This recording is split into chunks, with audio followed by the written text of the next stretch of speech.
Talking about coaches, let's talk about your time at Wolves. Now, I'm sure that's a nightmare for you if you remember it because they signed you over a long time, I think 2017 to 2020, but you never actually really played. Tell me about first of all, your relationship with Nuno Espirito Santo, because I picked up that you and him have quite a special relationship. How did that relationship, first of all, start, and how did it eventually end up in you going to Wolves?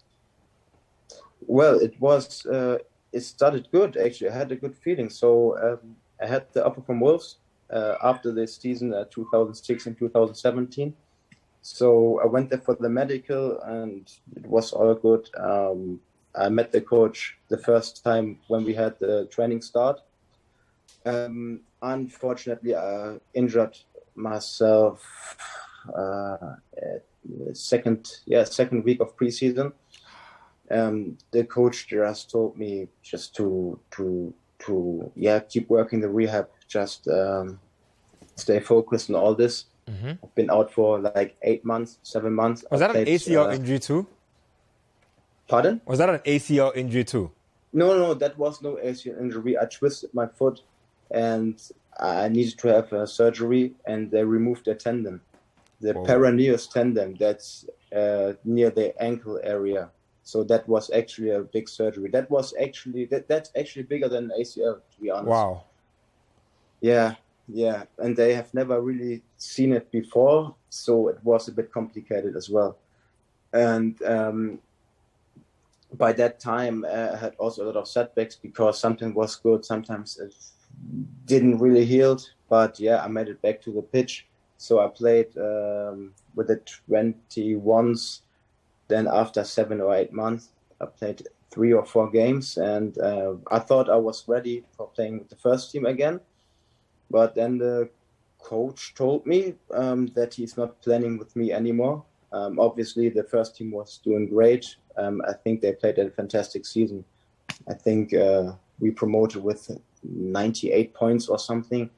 It was unbelievable, played good football as well. Mm-hmm. But he told me, as well as many other players, that he's not planning with them and or with us.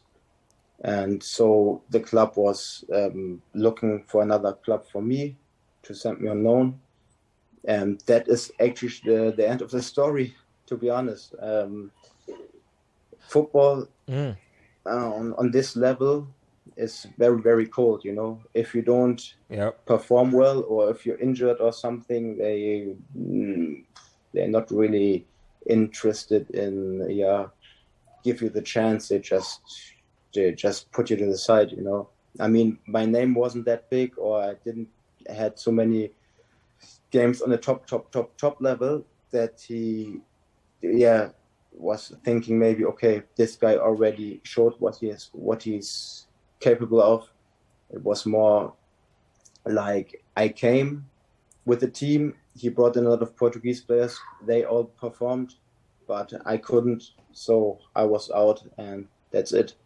You were just going through the Wolverhampton Wanderers phase. Now, talk to me about experiencing such a unique injury. I mean, being all excited because you came to Wolves, knowing that it was obviously a step up from where you had already played.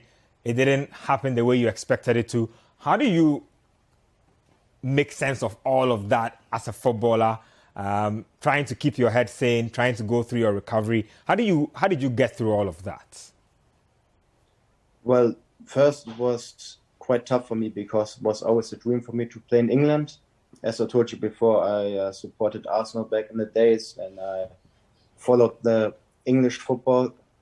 So it was quite tough for me to get there finally, and having a big injury after a few weeks. Mm-hmm. I was there alone as well because I went there on my own. My family stayed in Germany. So I had to find my way to stay focused and to never lose the goal of coming back to the pitch, especially when the doctors told me that they were not really sure if they can help me with this kind of injury. Wow. But I had some good physios in Wolverhampton. They really worked good with me. They So you're put in the saying, work. not to cut you, but you're saying that this injury was actually a career-threatening injury. Yeah, definitely, Wow. because they had to remove a whole tendon, and the rest of the healthy tendon was or is attached to another tendon.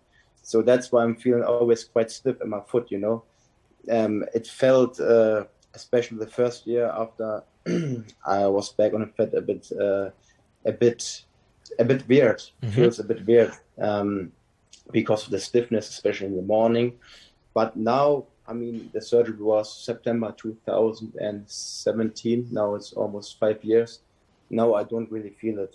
It's a bit stiff, but I can manage it. So I never had any issues with it after it. So yeah, I'm fine.